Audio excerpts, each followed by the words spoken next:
Tracy Brown Live. Go to Tracy Brown Live. Gals and guys, go to Tracy Brown Live. Go to Tracy Brown Live. Go to Tracy Brown Live. Gals and guys, go to Tracy Brown Live. Go to Tracy Brown Live. Go to Tracy Brown Live. Gals and guys, go to Tracy Brown Live. Go to Tracy Brown Live. Go to Tracy Brown Live.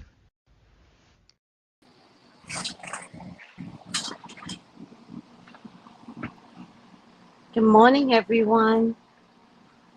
Good morning. How are you doing today? I do want to point out that we are on page 75. So I'm just going to readjust my thing. Page 75. Page 75. Yes. Save changes. Perfect. Now, all right. Whatever. It's Facebook. Oh, let me just change page 75. Page 75. All right. Let me see if I can change YouTube. All right. It's okay. So let's get back. Maybe I didn't change it, but it's okay. Oh, yeah, it changed on YouTube. That's all I want right now. How is everyone doing? And good morning to you. Good morning to everyone. Enjoy your Saturday today. Remember, we're starting off the day by saying, I am pretty. I am handsome. I look pretty. I look handsome. We're going to start off our day. I prefer before you reach the bed. I prefer that you do it when you're at your messiest, which is tossed hair and pajamas, or, all twisted. I prefer that you say it at your morning worst, right? 'Cause nobody wakes up pretty, right? But I want you to recognize that every stage of your life you are pretty, including the wake up, right? All right, I just want to give out a prayer to Maui. Maui is going through it. I also want to point out that whatever Maui is going through, none of it was natural. This is all being manipulated by the people in the sky, whoever the people in the sky are. They are playing with our lives down here, and they have found ways to manipulate the skies, and they think it's cute. And that's the saddest part about all of this. Whenever they can't find what happened, then it happened up there. All right. I get a feeling that they didn't mean for this to be so outrageous. I think it became outrageous. I don't think the people in the sky were down here thinking we're going to ruin a whole Hawaiian culture. I think they were playing around with lasers, and it got out of hand. That's what I think.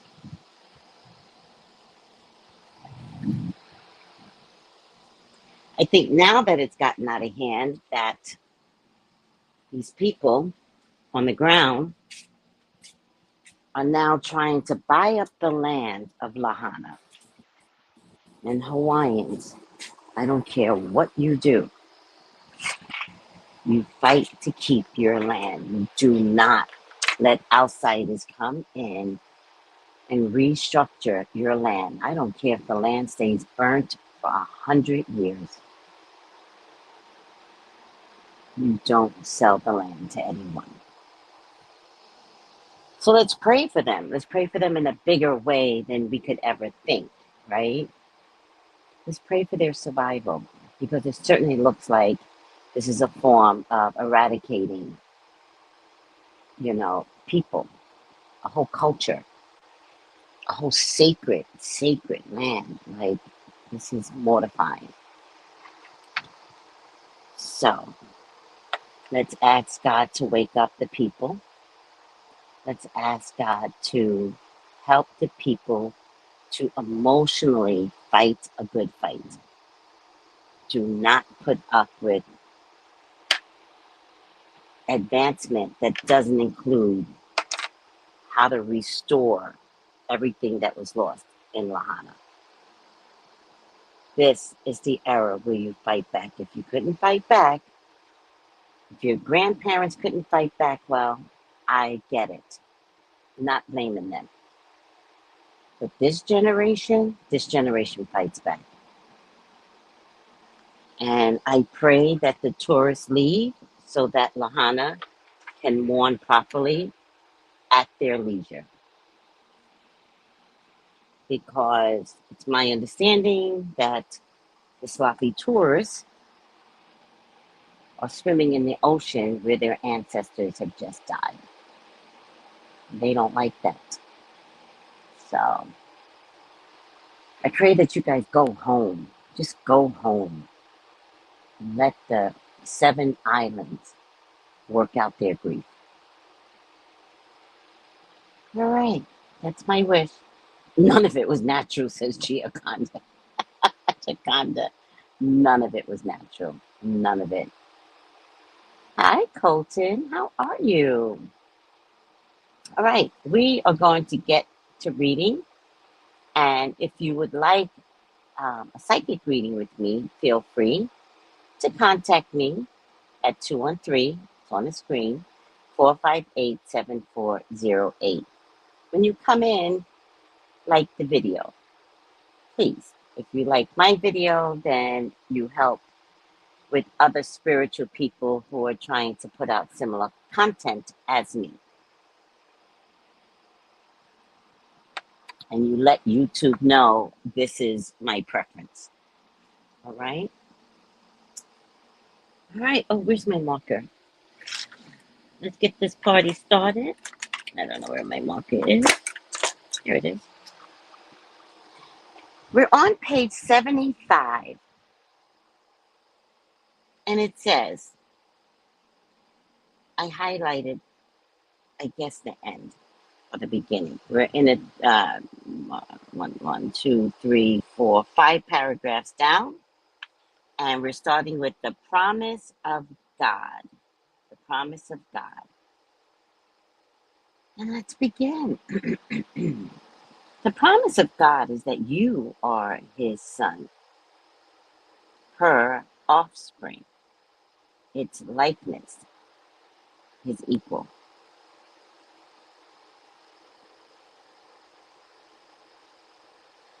And then I believe this is Neil talking. And Neil goes, here is where you get caught up. You can accept his son, offspring, likeness, but this must be God, but you recoil at being called his equal. It's too much to accept, too much bigness, too much wonderment, too much responsibility. Has anybody ever heard that you are God? Has anybody ever said that to you? We say it in the spiritual world a lot. Some people, it is too much. So what we then add, if you can't believe that the God is in you, that you are God, then we add it, not change. We co-create with God. But seriously, you are down here to be the exact replica of God. I am the I am. I am the very I am, the very same I am. That is the I am. I am.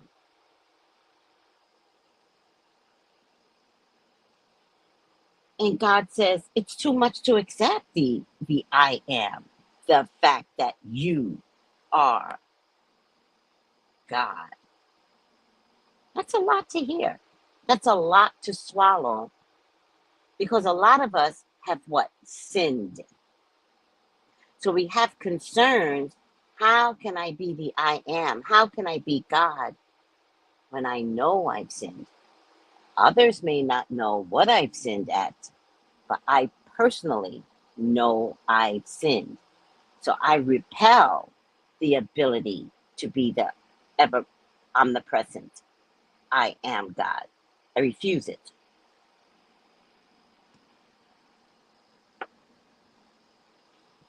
Too much to accept, too much bigness, too much wonderment, too much responsibility.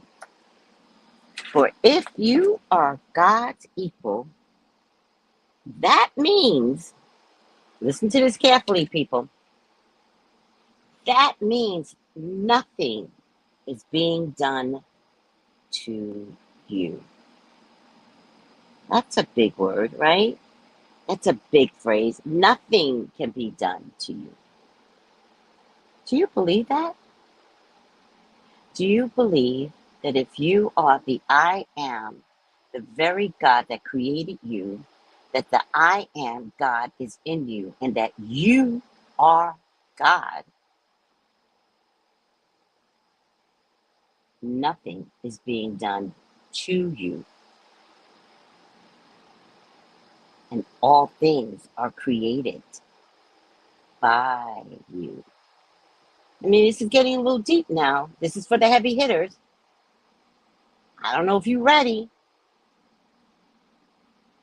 but what I like to do when I'm not ready to hear something, I like to just stand still and listen.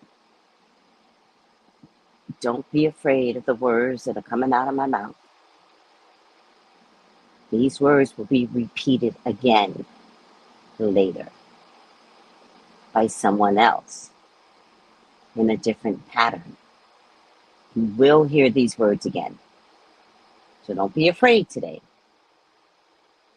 Just sit still and let it come in. Because nothing I am saying is bad. It's all good for your soul. So let's decide to correct some of the early teachings of our soul, right? What is some of the early teachings? Oh, God is to be feared, and we live with a very mad God that will hell and damnation you, right? Especially Black folks, right? We have a different Bible than everyone else, right? We have a different Bible in our system. Now we all share the same Bible, but we didn't always share the same Bible. We had a Bible where things were left out. The good stuff was left out. Only the ugly stuff that they wanted you to believe about God and how God would hurt you if you ran away, if if your family wasn't eating enough and you stole, an apple, from the pantry of the big house, right? Right? Always living in fear. But when actuality, what they were teaching you was to fear men. And that still stands today. The slave mentality is still there. But what if we eradicated the slave mentality today and believe I am God? That means nothing is being done to me, and all things are created by me. Imagine there could be no more victims, but also no more villains. Only outcomes of your thought about a thing. I tell you this, says God. All you see in the world is the outcome of an idea about it, like the Hawaiian fires. That was not natural. Do you want your life to truly take off? Then change your idea about it, about you. Think and speak and act as the God you are. Oh, child, this is getting deep. I'm feeling this. I think it's interesting that I started out with I am pretty. Do you know if you tell yourself you're pretty enough, you become pretty? Seriously?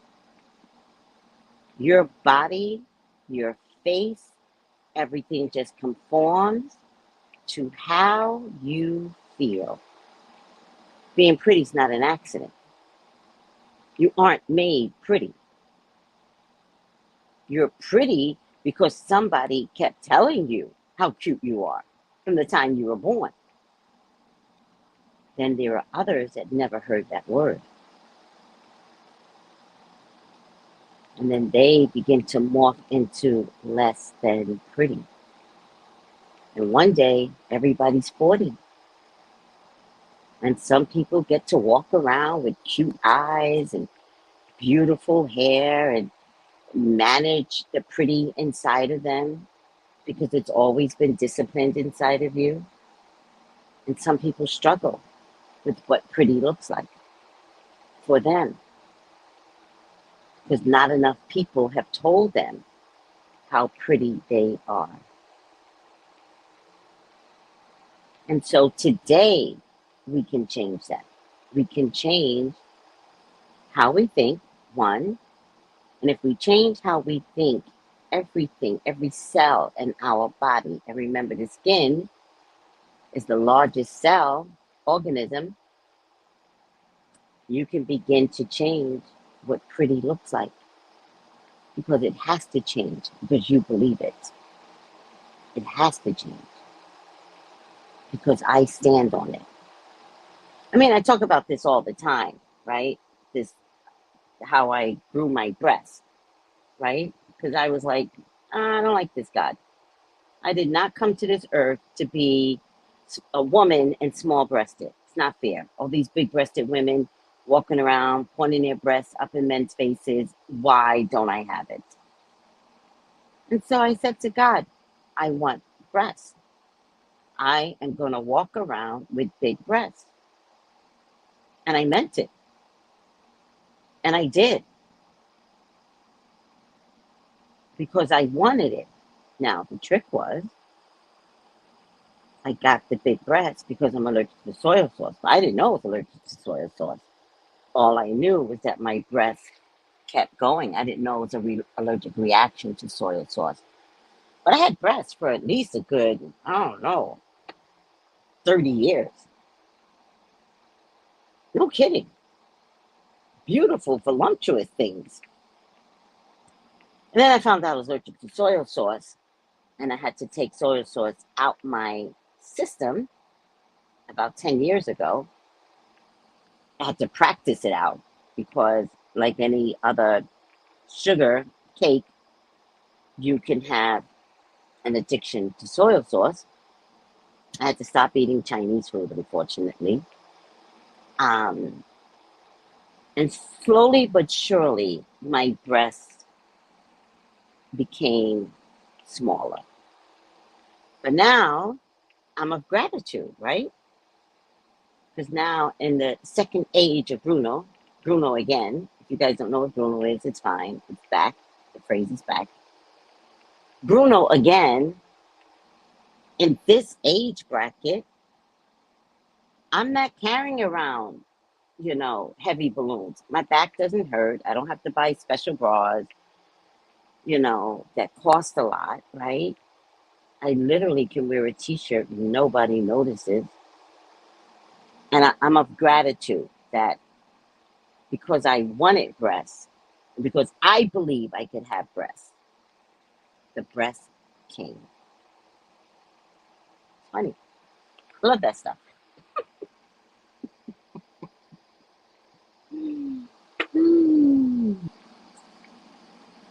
Think, speak, and act as the God you are. Now, listen to this next part. Of course, this will separate you from many. I'm separated from a lot of people. Some of the shit that comes out of my mouth people are like, uncomfortable. And I'm like, it really isn't uncomfortable.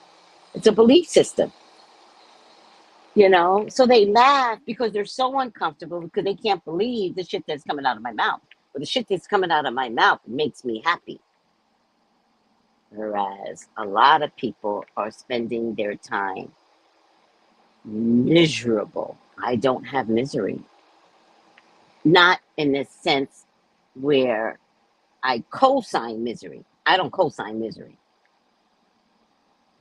I've learned if something is not for me, get the fuck out. I've learned not to fight for something that does not belong to me. Let it be. I've learned not to take the wrong stresses and chase the wrong stresses. If it's for me, it's for me. If it's not for me, it's not for me. And if it turns out that that is lonely, I'd rather be lonely and happy.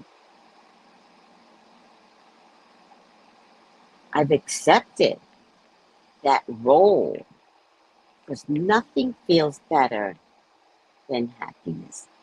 But that's hard to understand when all we do is chase stress, chase problems, chase money, chase, chase. Stop chasing. What if something's gonna be yours, it will be. But might it take time to find you?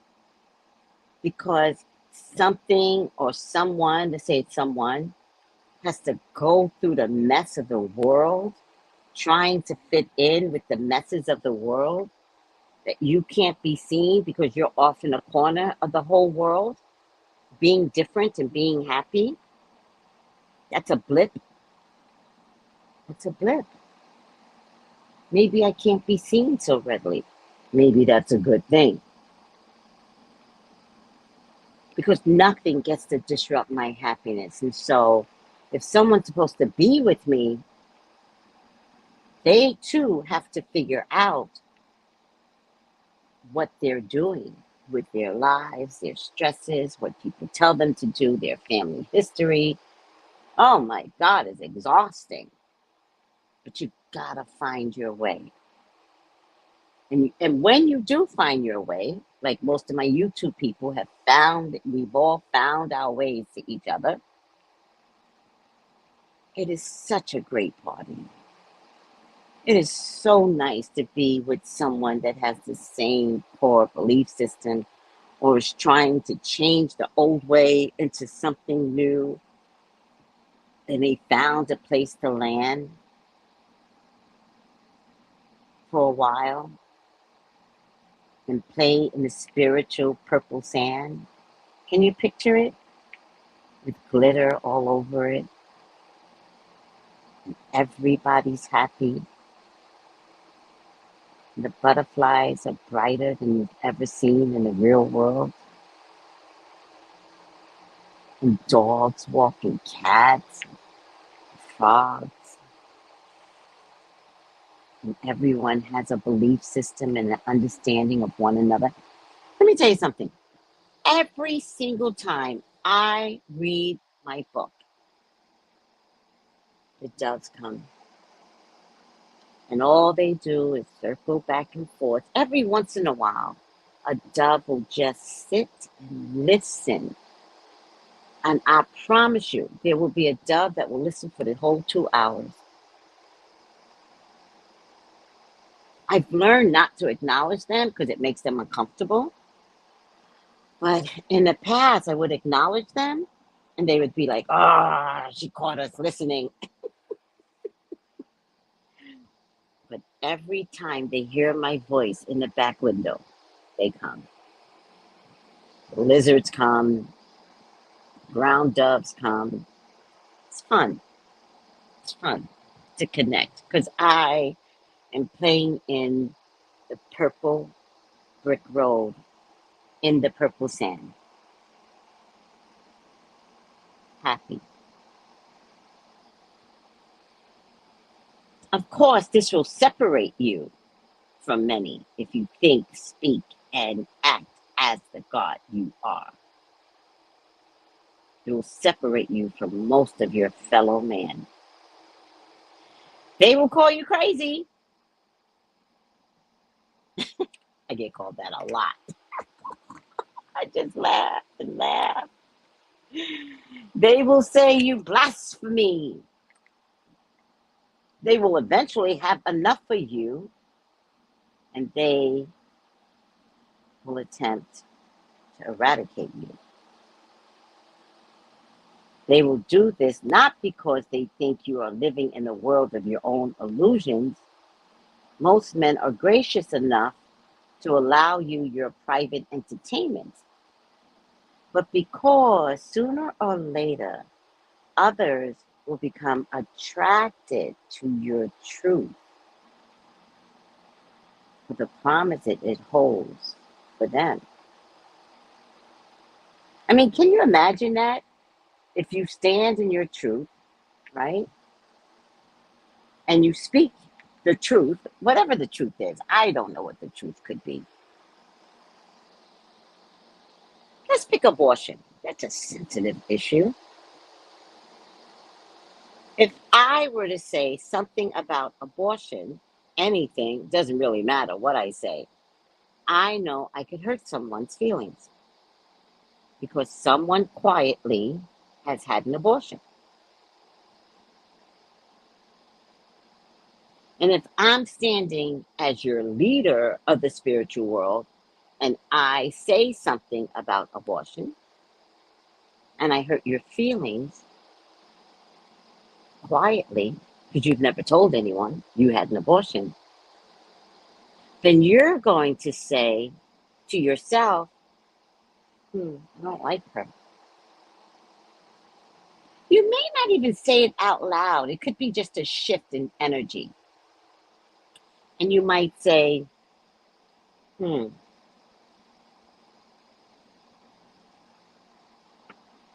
you're going to go home and think about what I said over and over and over and over until hatred walks in.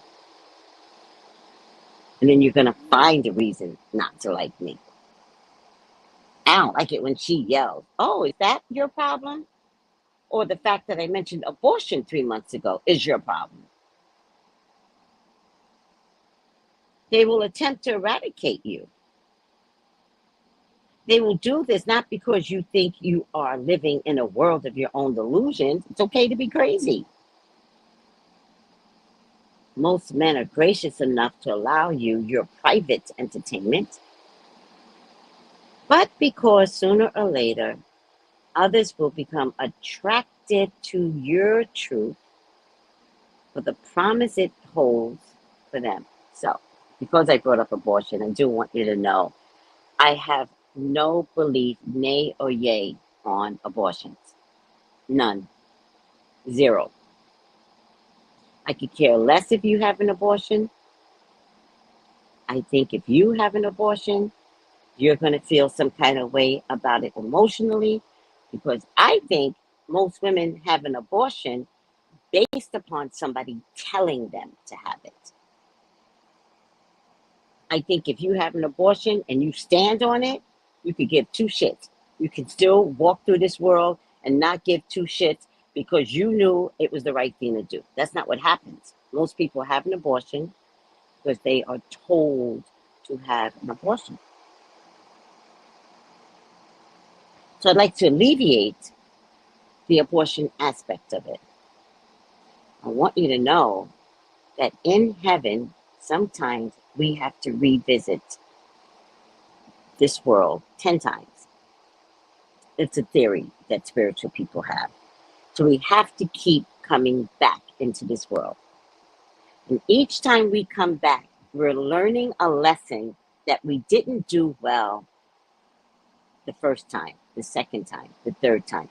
But it could be different lessons. So don't think that you all are coming back learning the same lessons because, that's a dense soul. God is going to be like, you just keep repeating shit.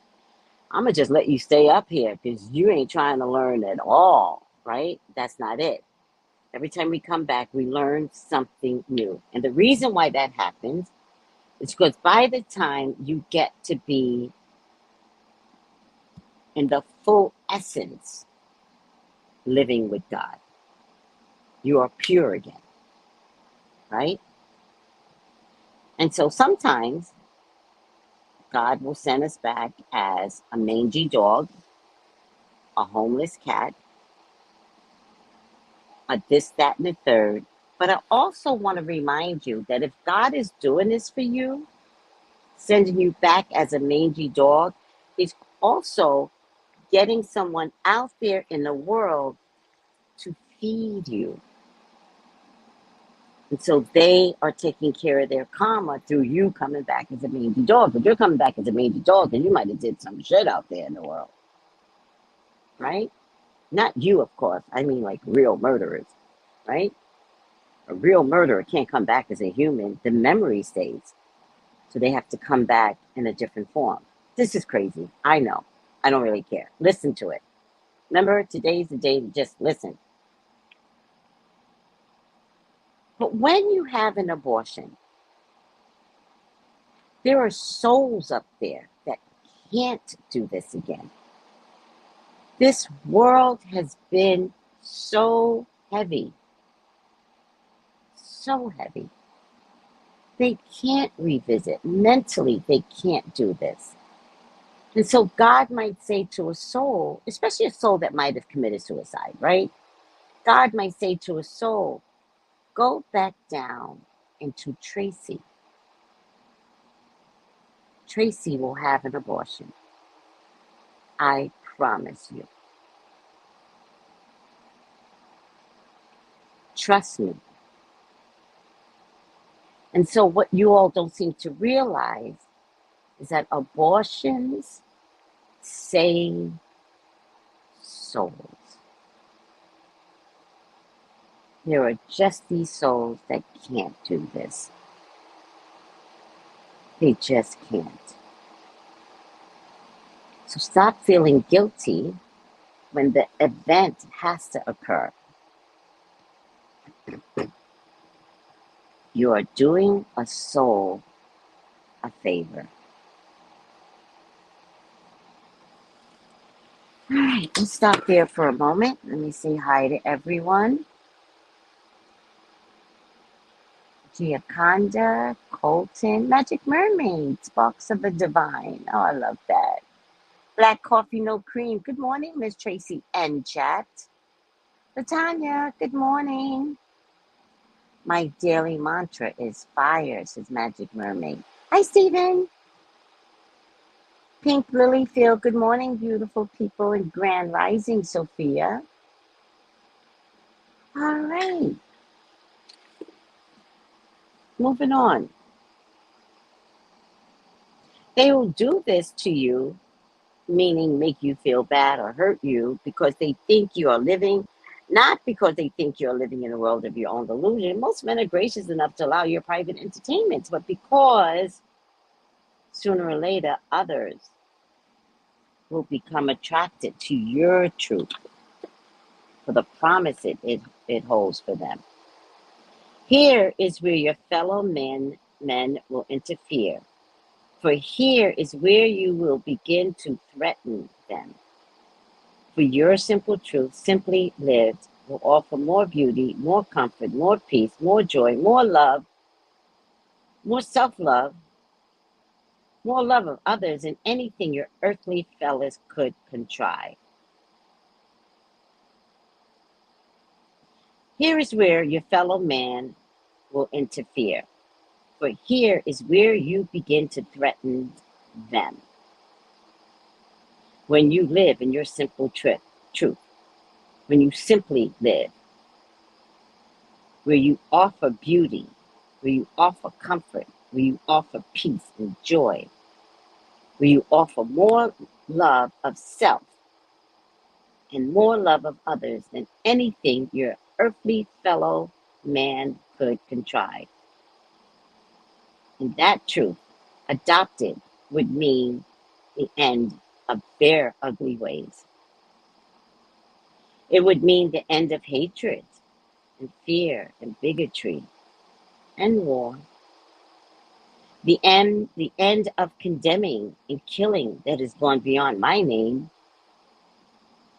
The end of might is right. The end of purchase through power.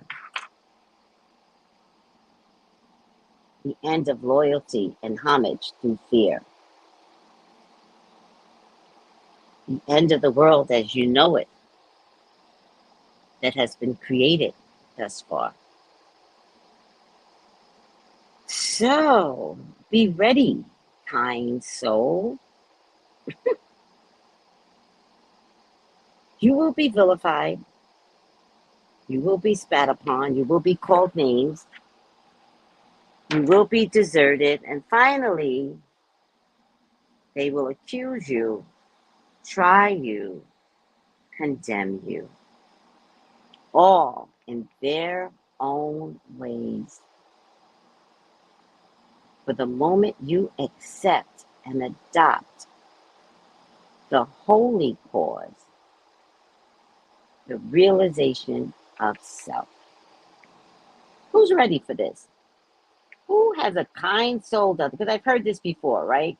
Everybody's like, oh, people take advantage of me because I'm so kind. You let them, right? Imagine just really being a kind soul, right? Because here's the thing.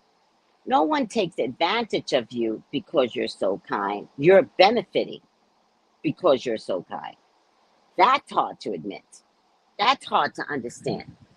So when you give away the ghost of your income, of your home, and people take advantage of that, you wanted that energy. You wanted people to think that you were a nice person. So you asked for that. What you got from the undercut is people that take advantage of you. But you asked for it when you let somebody in your house, right? Oh, I let them in my house because, Tracy, I'm just a kind person. I go, no, you're not. You benefited. I loaned them money and they never gave it back to me, Tracy. Well, you benefited from it. You wanted them to know that you had the money to give, right? That's not being a kind person. That's lauding the fact that I can do this for you. People don't understand that. Because most people know that they are giving money to someone that cannot give it back from jump. Now, don't get it twisted. I've loaned money. I've loaned money. There is not a dime that I have loaned that someone did not get back to me. Right? You know why? Because I know who's going to give me back my money. Or I loan money and know in my heart I will never get it back, so I never ask for it back. Or I have to say, this is not a loan, I'm giving it to you.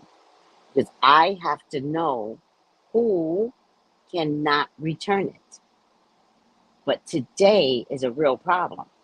You have to acknowledge that some people are just really bad at accounting in their lives, and they're in a crisis, and they got children to feed. And I have to be like, the character of the person will never give me the money back. So I have to say to the person, yeah, here you go. You can have this. It's not going to be a loan.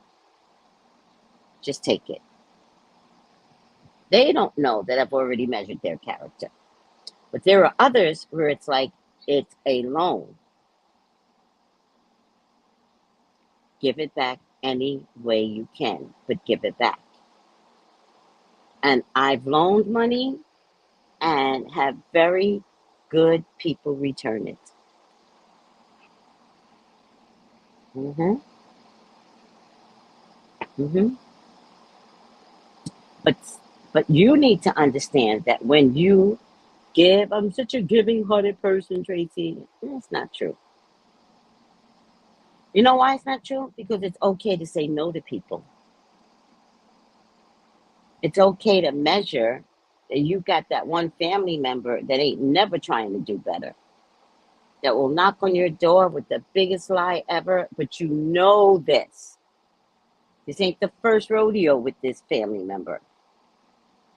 So we can't say yada yada boom boom boom. Or you get that family member that shows up with the 3 and 5 kids. I ain't got no place to stay. Your mama is right down the block. Now what I could do is take you to your mama. What else I can do is take you to the nearest shelter. Now, I can bargain with you. If you want me to take the kids in, I can take the kids in. I will not take you in. Because you know the family member that you let in with them damn 5 kids, you ain't never going to get peace ever again, and she will steal everything out your house. And all you're going to do is talk about her to the family members. She stole this. The kids broke that. This is not fair. All because I have a good heart. No, they don't have a good heart. You wanted something. You wanted people to see that you have a good heart. It backfired, but you wanted it.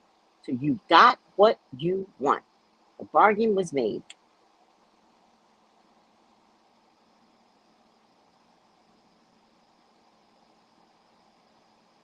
So be ready, kind people, for you will be vilified. Because no one can come in my space. So I'm going to get talked about. I went over to her house.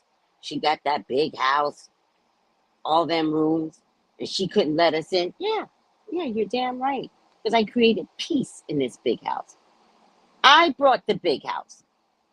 You don't get to measure how I spend my money. You don't get to measure how I live. And you don't get to infiltrate my big house. She's a bitch. That Tracy, she's such a bitch. Okay, now. Let me go home to my big house. Peacefully. Because you will be vilified. And spat on. And called names. And deserted by your own family.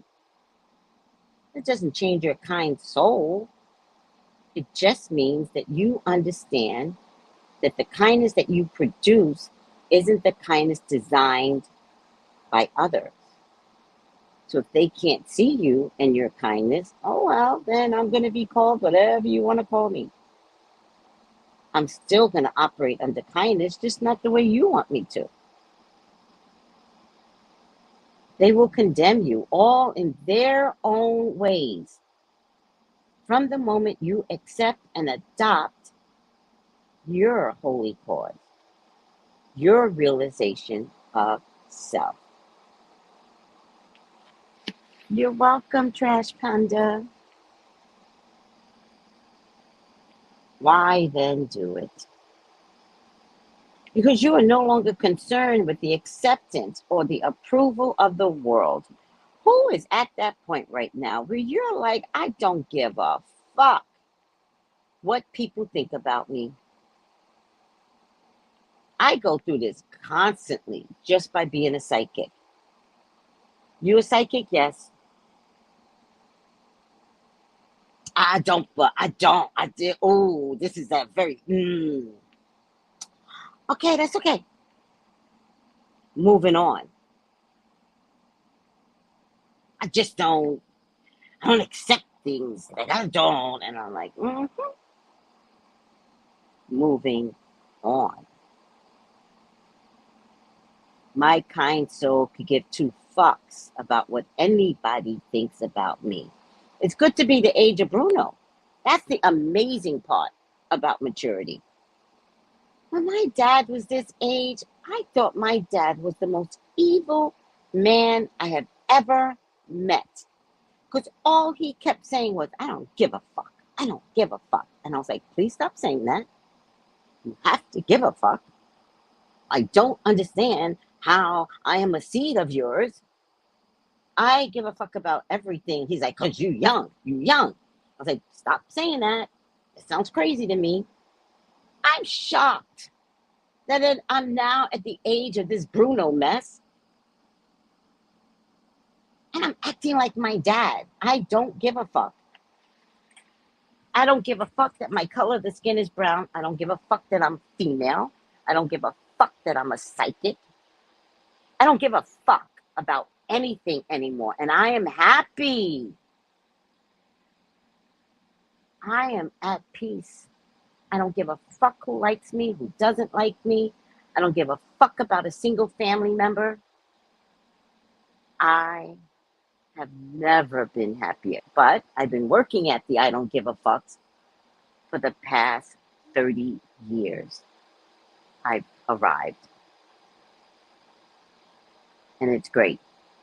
I've struggled. Oh, I don't want to tell people I'm a psychic because,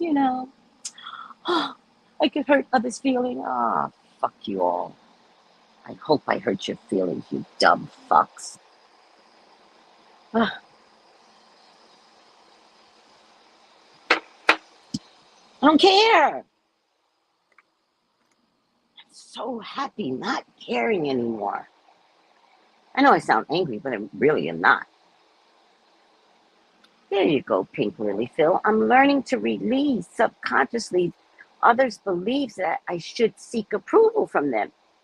Take your time. You know how hard it is when something has been embedded inside of you and you want to be a part of a bigger system? You want to be a part of a bigger system. You want to fit in, even if that means they're teaching you all the wrong things. So when you begin to learn to release, you're going to find that you can't be around the same people anymore. Their core system doesn't vibrate with you. When you begin to vibrate higher, not better, because none of us are better than one another, just vibrate differently, you can't stay low vibrational thinking and around low vibrational thinking people. The puppets. You can't be a puppet because you're God. I am God. I am the I am. I don't hurt anyone, right? I don't go around hurting people. People will go around hurting me, but I don't do it. But actually, if you go around hurting me, then I'll kick your ass. Like, I don't believe in letting you hurt me. It's not going to happen. We're going to solve this today, right now, in this moment. Better to solve it right now in this moment than to let me simmer. Because if I simmer, then I become angry. So let's solve it right now today, in this moment. Let's get rid of all the shit that you think you have against me. If you have the courage to handle your truth and your lack of truth, then we can move on. We can both live healthy, I am God lives. All right, I'm over it.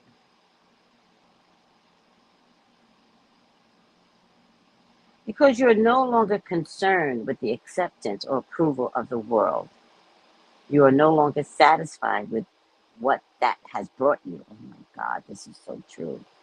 You are no longer pleased with what it has given you. Ugh, just gave me a headache.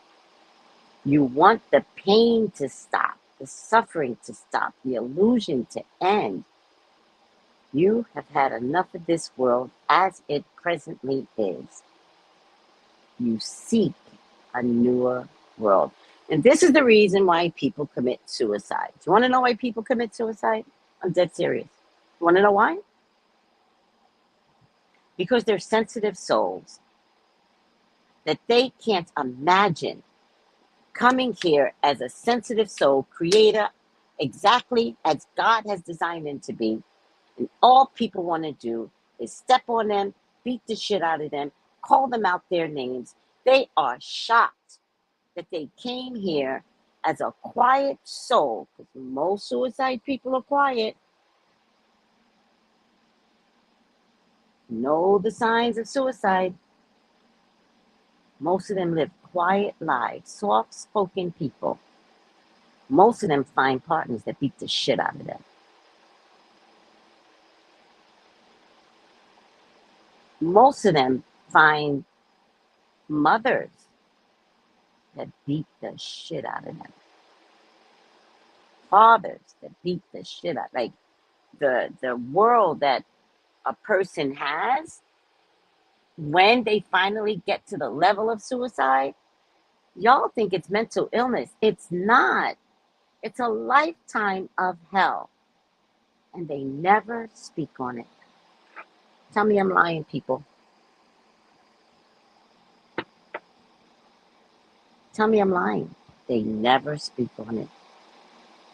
And so when they finally commit suicide, everybody goes, I didn't know how bad it was. Well, maybe you should have. Maybe you should have. Because the suffering of certain souls, when they come down here, they can't manage the ways of the world. The ways of the world are so evil, they can't manage it. And so they go. And again, getting back to abortion, at some point, God goes, it's time to go back. And they beg God, I cannot, I am not ready. And then God will say, I got you. We got to get the numbers in. Tracy's gonna have an abortion. I'm gonna send you down to her. She will send you right back.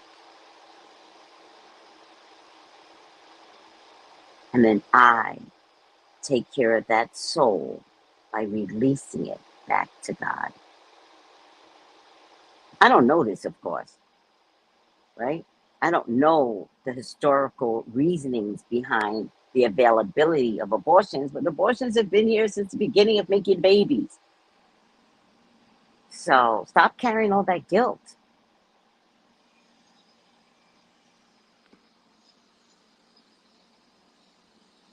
You are no longer concerned with the acceptance or approval of the world. You're no longer satisfied with what that has brought you. You are no longer pleased with what it has given you, the world. You want the pain to stop, the suffering to stop, the illusion to end. You have had enough of this world as it presently is. And you seek a newer one. Seek it no longer. Now call it forth, right? And that's why I'm here. I'm here to tell people, we don't take our lives. We don't murder others, right? When you have an abusive situation, sometimes the only thing you could think is, if you're in an abusive situation, the next time he hits me, I'm going to pick up a knife and I'm going to take him. Like, you don't want the extreme endings, right? What you want is to be that soul, right? Be that kind soul that finds you, that then says to you, here's another consideration. Leave.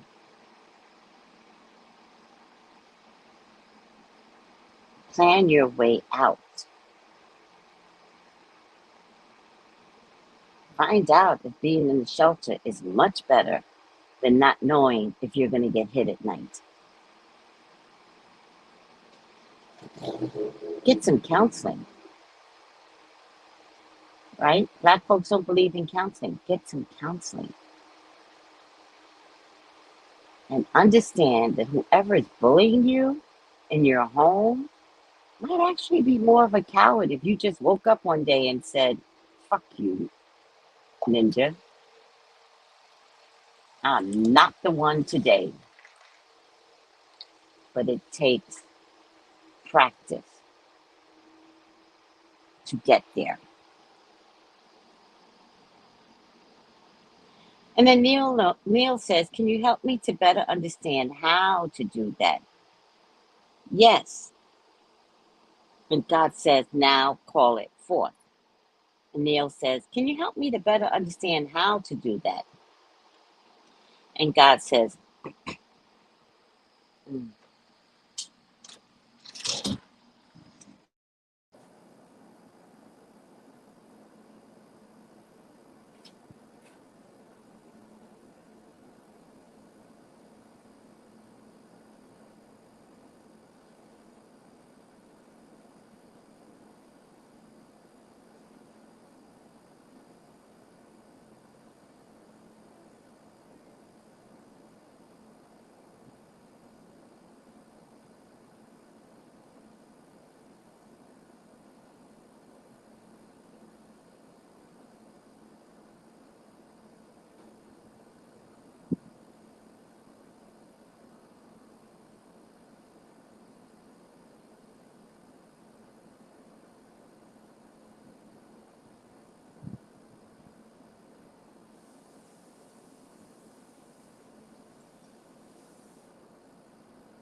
sorry, guys. I really had something in my mouth and I couldn't even say to you, let me go spit it out.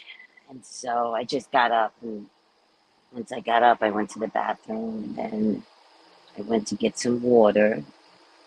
Drink water, people. Oh, by the way, talk to your water, right? Again, crazy. But talk to your water and tell your water, I feel pretty. Thank you, water, because I feel pretty. I'm talking to my water. Mm. And then the molecular cellular particles in water will be happy and come into your body, feeling and making you pretty. Mm. Nothing tastes better when you talk to your water and then you drink that water, right? We talk to one time. I feel pretty. I feel pretty. Mm.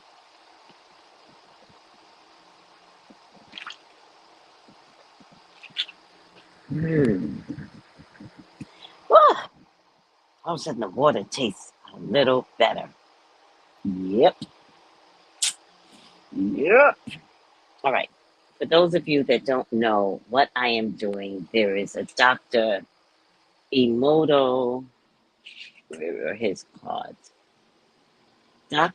What did I do with his cards? Never. Oh, I talked about it the other day. That's why.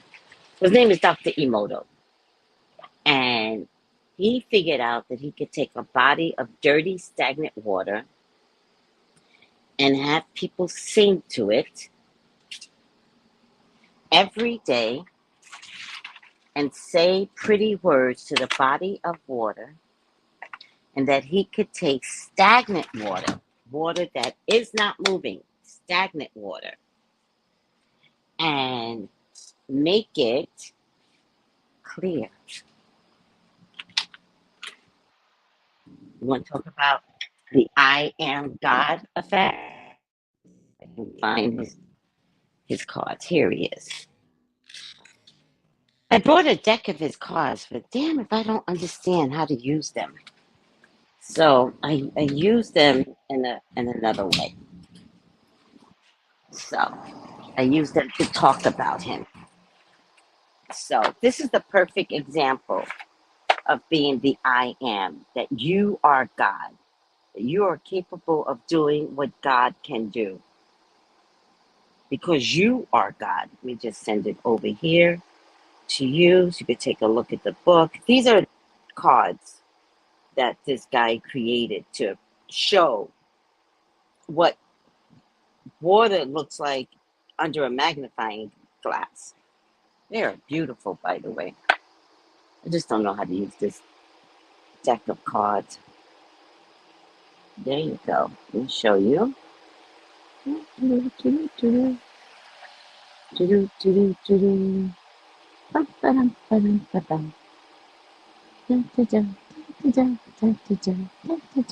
If I only had a brain. Oh, are these his cards? Oh, I didn't realize. Oh, that's how you use these cards? Oh, let me get a message in for you guys right now. There's a message here. Each crystal, which I'll show you right now. Oh, it didn't go through. Oh, let me take Brittany out. Delete Brittany. I love you, Rihanna. I don't even know what this. Oh, this is Pink Lady sauce. It's a frog.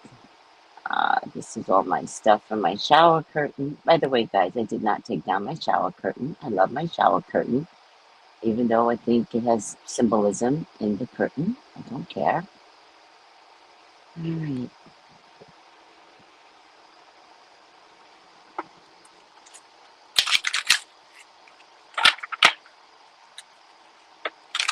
This is the guy.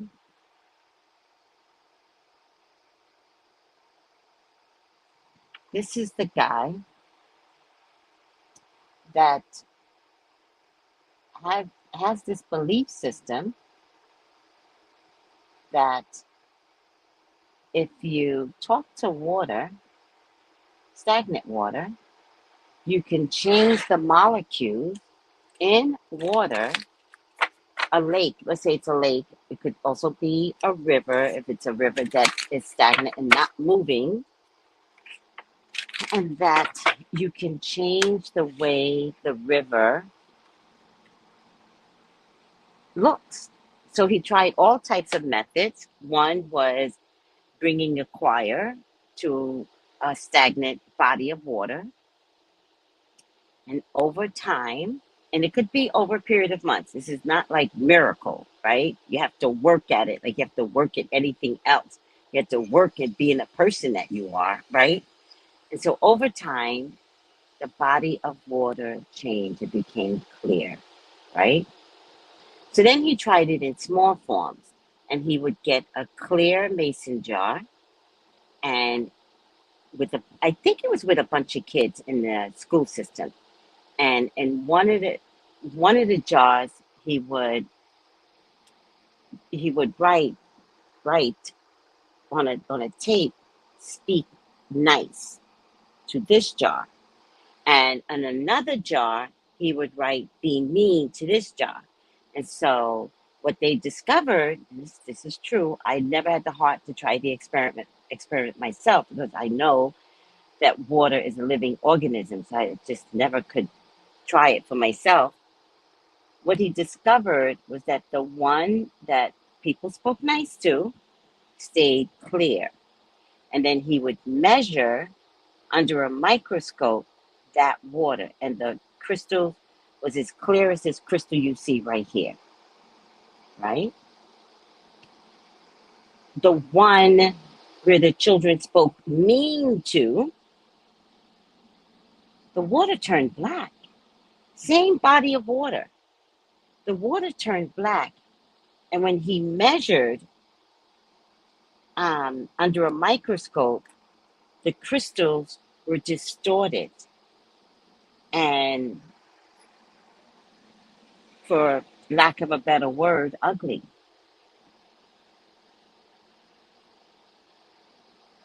And so when we started out this morning and I said, did you say that I am pretty?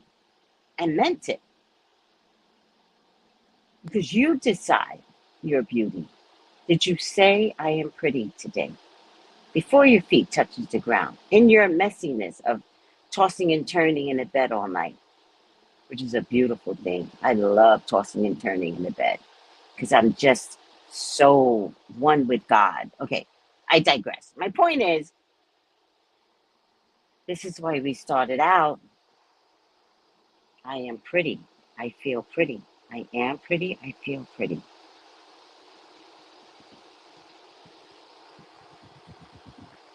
Until you get to the point of just being pretty, because your light will shine, right? So Masaru Emoto is the perfect example of how someone can have the God in them. I am God. I can change a body of water because God is in me. Now, that's not what Emoto says. That's just a good example of how you can create the God in you and that you can change the world and teach others. So he did it with a body of water. Imagine if you did it with children. Imagine if you did it with yourself. Imagine if you decided today that your core belief system just doesn't work for you.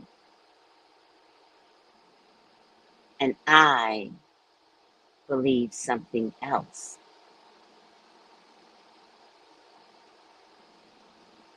Try it. I would tell everyone, try spirituality. I would never tell anyone to give up God. But I would tell everyone, try something else. The world is expansive. The cultures are expansive. Believe in something more than your limited core essence of what was given to you. Find more. All right. Let's see. Because you're not concerned with the acceptance. Because you are no longer concerned with the acceptance or approval of the world. You're no longer satisfied with what that has brought you. You're no longer pleased with what it has given others. You want the pain to stop, the suffering to stop, the illusion to stop. You've had enough of this world as it presently is. You seek a newer world. Seek no longer. Now call it forth. Neil goes, can you help me understand how to do that? And God goes, yes. Go first to your highest thought about yourself. I am pretty. I feel pretty. Go first to your highest thought about yourself. Imagine the you that you would be if you lived that thought every day. It's so funny that we started out, you know, did you say I am pretty? I feel pretty. And now we're talking about the thought of living and being in a particular way. Imagine that you would be if you lived that thought every day. Imagine what you would think, to do, and say. How would you respond to what others do and say? Do you see the difference between that projection and what you think, do, and say now? So I'll give you a really good example. I did not have the best upbringing, right? But it was kind of weird in terms of my upbringing. But I'm not confident. I'm trying to think if I remember my mother telling me I was pretty. I don't think so. But could she have? If I struggle, then it has to be no. No, she never told me I was pretty. But one day, I was grown, I was in my 20s, and this woman says to me, co-worker, older woman. I felt like she was older. She was in her 40s. But, me being in my 20s, that's older, right? One day she said to me, you are so pretty. And I don't know if I didn't respond or if I said, really? Knowing me, I was like, really?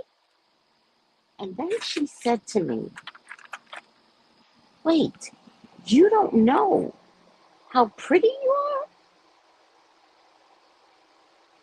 And we were both leaning over the countertop because I was working as a ticket agent. And so we were both leaning over the countertop. We had no work at this moment. And she goes, "You don't know how pretty you are?" And I was ashamed to tell her, no. So I just had this confused look on my face. And she said, "You are very pretty." And that was the first time I had heard someone say that to me. Now people say it to me all the time. Do you know why they say it to me all the time? Because it was at that point I had to decide that I was pretty. That woman saved my life. Because every day from that point on, when I put on makeup, and I love me some makeup, child, don't take my makeup away from me, I had to decide that I was pretty. Cut to being the Bruno age, and then everybody thinks I'm pretty, right? But they only think I'm pretty because I'm at the age of Bruno, and because I've been telling myself that I am pretty, that what's left is pretty. And so now I'm at the age of Bruno, and I've been telling myself I'm pretty for the past, I don't know, 35 years. 35, 25, 25, 45. Yeah, 35 years. I've been telling myself I'm pretty every day. I mean, I don't make an announcement of it. I don't go, "Hey guys, I'm so pretty." No. I put my makeup on, which I wear every day. I don't give a fuck. Leave me and my makeup alone. The makeup company makes a lot of money off me, right? But every day I look at my eyes or my face or the color lipstick that I'm wearing today, and I go, "Oh my God, I'm so pretty. All right, let me go out into the world and be me." And it's paid off. Because now that I'm at the age of Bruno, what happens? Right? People are shocked. "How old are you? Oh my God, I can't believe you're that old and you don't look it." Blah, blah, blah. Yeah, because I've been telling myself I've been pretty for years. Because I didn't have the best upbringing. And I didn't have a mom that reminded me I was pretty. You know what my mom did? Because I'm trying to figure out how did she miss that? If I wore something nice that she brought, listen to me, because now it's all coming back to me. If I wore something nice that she brought, then I looked beautiful.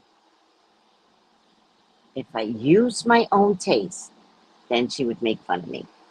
But she never told me from my soul that I was pretty.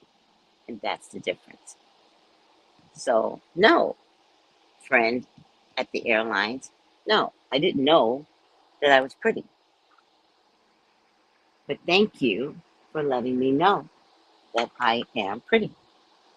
And thank you because what happened there? God brought her. God brought her to me, right?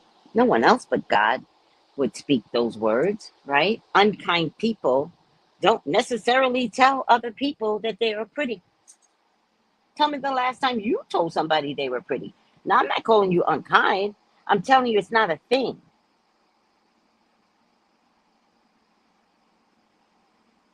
So maybe you could save someone too. Has anyone told you you're pretty today? Anyone? Because you look so pretty today. Try it. Change your soul. I tell people they're pretty all the time because of what this woman taught me. I can also tell when someone's got fresh, barbershop hair, right? Or fresh hair salon hair, right? And then I'll say something to them. I'm like, oh my God, your hair looks gorgeous. And they will say to me, I just got it done. And I'd be like, oh my God, it makes you look beautiful. Meaning fresh hair. And so many people have said to me, I haven't been complimented in years. Hmm. Yep, I know that feeling. So be the one to make the change. Let people know how beautiful they are. It's no thing off your color of your skin. You're gonna make the world so much better when you're like, has anyone ever told you you are beautiful?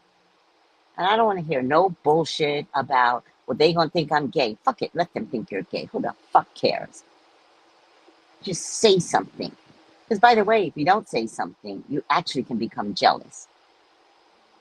And that ugly can seep in.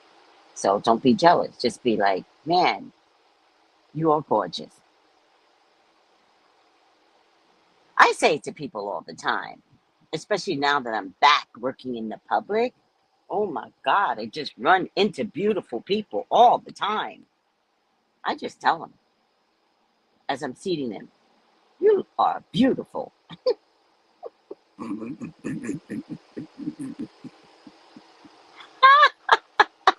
Some of the men get jealous. I gotta compliment them too. I'm like, you're so handsome. I just give it up. Give up the ghost. All right, I digress, people. Yes, go first to your highest thoughts about yourself. I am pretty. Imagine that, imagine the you that you would be if you lived that thought every day. Imagine what you would think, do, and say, and how you would respond to what others do and say. Do you see any difference between that projection and what you think, do, and say now? He says to Neil. And Neil goes, yes, I see a great deal of difference. And God goes, good, you should. Since we know that right now you are not living your highest version of yourself. Now, having seen the differences between where you are and where you want to be, begin to change. Consciously change your thoughts, change your words and actions to match your grandest vision. That will require tremendous mental and physical effort. It will entail constant, moment to moment monitoring of your every thought, word, and deed. Has anyone ever thought to do that? Because, child, I grew up with someone that was mean with their words, mean. And I thought that was survival. I never thought that being kind was the better trick, right? So I grew up with a family of just meanness, mean with their tongue, quick tongue, ha ha funny, because we all outdo one another, but it's unkind to me as I grew up. I don't believe in the methodology of survival that I've had to grow up in my family, right? And so I learned after hurting people, because my tongue is quick. I mean, you can't be a native New Yorker and not have a quick tongue. It doesn't go like that. I can't even tell you what's inside of me. Don't challenge because, And so what I've learned was to go back to that state of being I liked best. And the person I liked best was around 8 years old. That was the last good memory of kindness that I remembered. Beyond 8 or 9, the structural changes came along and people would put you down. And I just had a rough life, right? So as an adult, I had to find that person that I liked the best internally. And I liked the 8-year old the best. And so I had to learn to eradicate hurting others. That's what I had to learn. I had to learn to eradicate hurting others. I had to learn to monitor my words when I talk face to face with people. I had to learn not to put people down because that was such a comfortable place. I did it naturally. And when my son was on the TV show All That, and all the moms would get together every day at the green room, and we would just talk, I would just annihilate people, just hurt feelings after feelings after feelings. It was so funny, actually. And they didn't like me. And so I would come into a room and everybody would get quiet or just like, oh, here she is. And I couldn't understand that because I thought I was being naturally me. Nobody knew my upbringing. I didn't know that you didn't have to fight at every turn. But they taught me something, although I do think they are a bunch of bitches. Sorry. But I like the fact that they taught me something. And I've been changing my language with people ever since. I've been organizing my thoughts before I speak. And if I had something to tell them that could help change their lives, I would pull them aside and I'd be like, do you realize you do this or say this often? And then we would have an intimate conversation that was loving. But that's not how I started out when I didn't know. I did not know. I grew up the way I grew up, and it was all that I knew. And the other thing that was really important that these moms helped me to recognize is that I was wearing one color all the time, which was the color black. California doesn't wear the color black. New York wears the color black. So I was wearing the color black because it was common in New York to wear black every single day. But I realized I wasn't putting color into my life, into my words, into my skin, into my belief system. Now, black is still my favorite color. I cannot help but love the color black. If I were to choose another color to wear, it would be black and white. My other favorite color is white. These are colors I love to wear. If I want to decorate my house, then I would think a pretty version of teal would be my favorite color right now. All right, whatever. In any case, I'm trying to tell you that I had to augment the way I treated people, and I don't have any regrets. But others had to teach me how unkind I was being. So God goes, good, you should, since we know that right now you are not living your highest vision of yourself. Now, having seen the differences between you, where you are, and where you want to be, begin to change. Consciously begin to change. Change your thoughts, change your words, change your actions to match your grandest vision. This will require tremendous mental and physical effort. It will entail constant moment to moment monitoring of your every thought, word, and deed. It will involve continued choice making, consciously continued choice making. This whole process is a massive move to consciousness.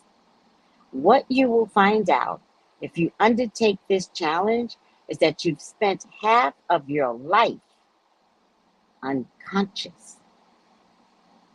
That is, to choosing in the way of thoughts, words, and deeds until you experience the aftermath of them. Then, when you experience these results, you deny that your thoughts, words, and deeds had anything to do with them. This is a call to stop such unconscious living. It is a challenge to which your soul has called you from the beginning of time. The perfect example, when I was a kid, was Scrooge. And it's one of the stories that I hate. I hate the story of Scrooge. I hate that an old man went through his life acting like a little bitch, right? And one day he goes to sleep. It's around Christmas time. He goes to sleep, and three spirits come to him. Right? This was my first introduction to the spiritual world. Scrooge. Three spirits come to him. I can't remember the spirit's name. One was this, one was that, one was this. And they took time to show him what a horrible man he has been. But by the time the third spirit had finished with him, he woke up and recognized that he was a horrible human being. And he decided to change his life in a community. And he started out by giving toys to all the kids because he wasn't Scrooge, he wasn't a miser, he never was that. People told him he was that, and he started living that way. He was actually a very kind-hearted person. So, each of us have that Scrooge inside of us. And so we have to figure out a way to operate differently. And you don't have the same Scrooge. I'm not calling you Scrooge. There's an essence of Scrooge in all of us. That's why the story is so important. I don't like the story, but I understand why it was placed out in the world. Because there's an essence, a part of us that has that meanness. Like just for me being a psychic, right? Somebody will put me down for being a psychic, ostracize me for being a psychic, make fun of me because I'm a psychic. When in essence, we all have me inside of them. Everyone has intuitive psychic abilities. Some people call it discernment. I don't care what you call it, it's the same gift. Okay? Some people have the gift of herb, the gift of rock, the gift of spirit.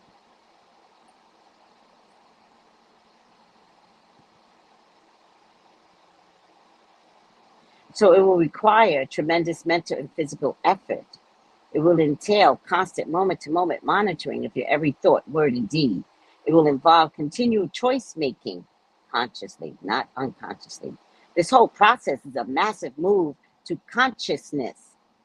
What you will find out if you undertake this challenge is that you've spent half of your life unconscious. That is to say, unaware on a conscious level of what you are choosing in the way of your thoughts, words, and deeds. Until you experience the aftermath, people not liking you, that's when you experience this result. You deny that your thoughts, words, and deeds had anything to do with them, but it did, Scrooge. This is a call to stop unconscious living. It is a challenge to which your soul has called you from the beginning of your birth. I'm just so grateful that I had the worst upbringing and I found my way out to kindness, to care, to concern of others. I'm so grateful I stayed strong. Now, might have I found my way to this strength because of psychic abilities? Might that have saved my life? Absolutely.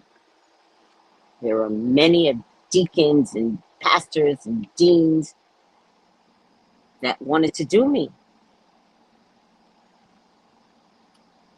Interesting enough, all recovering drug addicts and prisoners. That's funny.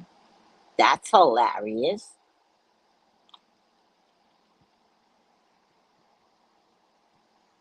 and would beat the shit out of me if they found out I was a psychic. But you murdered somebody and came back as a deacon. Like, shut the fuck up. So rather than place myself under a religious umbrella of people that would hurt me, even though I'm surrounded around fucking demons, I just left. I just left the demonic world of people, not church. Church is an ideal concept, but the people that run it, all their rules and regulations, putting me down, but would raise up a man that committed murder? Get the fuck out of here. A man that beat his wife? Get out of here. A woman that would sleep with everybody in a congregation, but have the voice of a songstress. So you forgive her because she sings well? Get the fuck out of here. Not doing it. I'll leave. Ugh, the thought of being married to a deacon or a pastor. I'm telling you, my church tried because I had that look, right? I had that innocent look where people are like, she would make a good wife. No, I won't. I'm a psychic. Y'all gonna kill me. Exit left.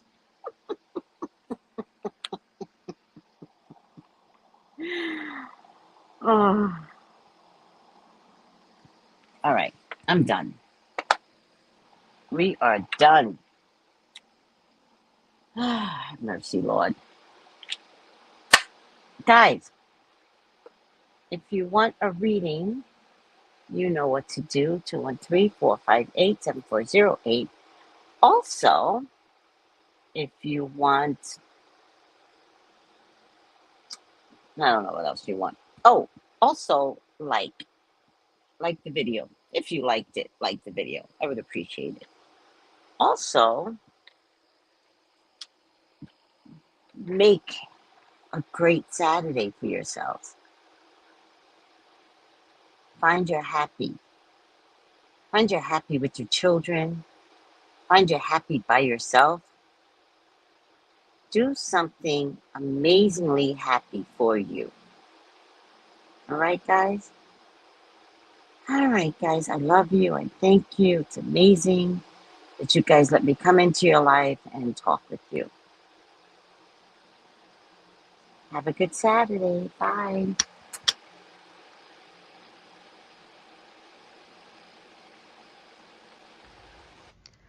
Gals and guys, go to Tracy Brown Live. Go to Tracy Brown Live. Go to Tracy Brown Live. Gals and guys, go to Tracy Brown Live. Go to Tracy Brown Live. Go to Tracy Brown Live. Gals and guys, go to Tracy Brown Live. Go to Tracy Brown Live. Go to Tracy Brown Live. Gals and guys, go to